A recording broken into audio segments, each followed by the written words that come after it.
Ќе кажат, ви признаваат. дадовме глас за да се врати правдата во Македонија. Ниеден од бившите функционери на ВМРО-ДПМН не е во затвор. Еве вака, значи Знам дека вие не судите, судот суди, но на крај критиката паѓа на ваш грб.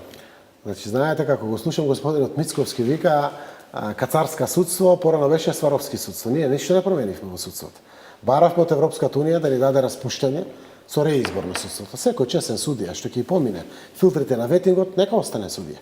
Тие тоа не го дозволија. А господинот Мицковски кога прави таа паралела, дефинитивно само го потврдува тоа дека во судството мора да се направат сериозни промени. Тоа ќе биде составен дел на нашата понуда на следните избори. Уште самиот момент, еве денес имаме 3 предмети од СЈО кои ќе се вратени на нула. На почеток.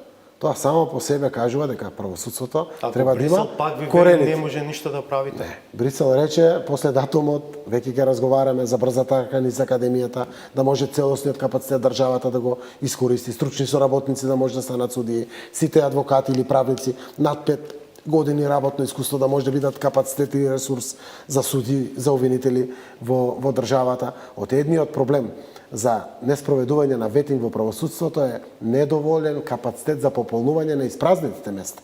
Еве сега 37 луѓе завршуваат, млади, кои што поминаа низ академијата, и тие ќе бидат распределени во обвинителствата и во судовите ширум државата.